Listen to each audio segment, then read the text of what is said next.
So many of you have told me that you own a camera from one brand, but you're either curious about or have taken the plunge on a different brand. For interchangeable lens cameras, the big challenge, if you want the best camera bodies for you from two different brands, is in most cases, your lenses from your first brand are not going to work with your new body. It's all a part of why most people choose one system and go with it. But again, with Fuji's mindful approach to photography, Nikon's amazing colors, and Sony's advanced tracking and speed, and so on with other brands and other strengths, it is becoming increasingly common to have two or maybe even three entire systems. If you are new here, hello, my name is Leigh, and I share videos here on this channel every week on anything where you might have a camera in your hand. Subscribe if that sounds interesting to you. I also have complete courses available where I go in depth on photography topics. There is a link in the description to learn more about channel membership if you are curious about those courses. Now, there are some solutions to use one brand of lens on another brand and mount. Some are smarter than others.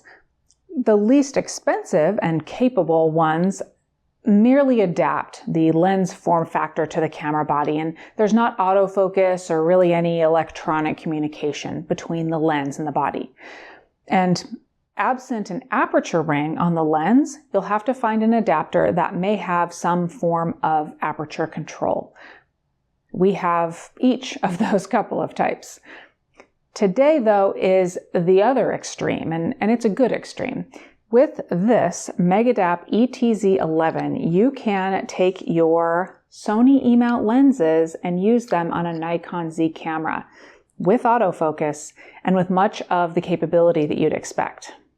Let's dig in. You may have seen us use a similar adapter in the past, but that one fell slightly short for us in two areas.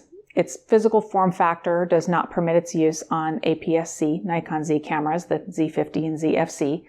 And number two, the big one for us, the other adapter would lose focus during time-lapse creation, even when everything was set to manual focus. So going into the review of this Megadap ETZ11, we knew we were going to pursue those two features right away. In fact, when Megadap offered to send this to me, I made sure that those two things were features before I would accept it.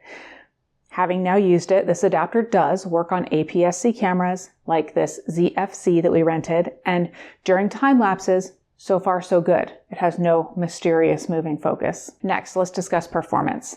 I will show some examples in a moment, but I want to set the expectation here.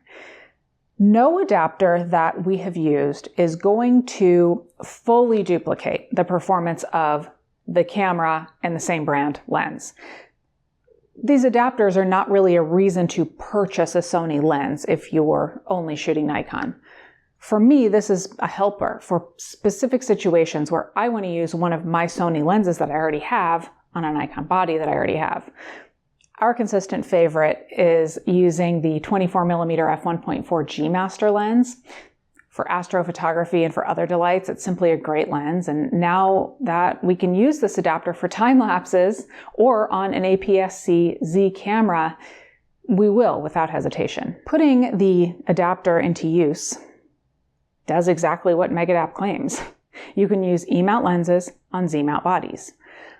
But again, using, say, this Sony 24-70 f2.8 or other Sony lenses on a Nikon camera with this adapter, it's not going to be the same experience as using this lens on a Sony camera or as high performing as Nikon's 24-70 f2.8 on a native Z body.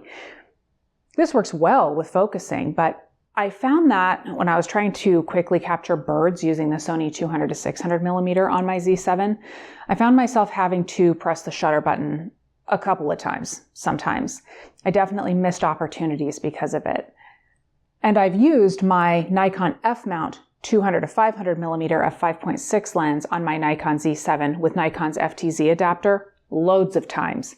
and it does have much more reliable performance. So for those of you Nikon Z body owners that have asked me if you should purchase this adapter and the Sony 200 to 600 millimeter for your wildlife photography, I would recommend the Nikon 200 to 500 millimeter f-mount lens and the FTZ adapter for that instead. When time is of the essence, you want reliability. Now, if you have both systems and you want to mix and match lenses and bodies, I'd say go for it. Again, just keep in mind that performance won't be quite as good. We've shown you before that Raymond and I love putting lenses from one brand on cameras from another. It's fun. My question today for you is, have you done this? Was it for fun? Do you do it as a regular thing? Let everyone know down in the comments. And if you found a magical combination of lens and body, whether it's Sony on Nikon or another combination, let us all know. With mirrorless cameras, so many doors are unlocked of mixing and matching with brands across many generations. These are interesting times. Please like this video and subscribe if you haven't already. And thank you for watching.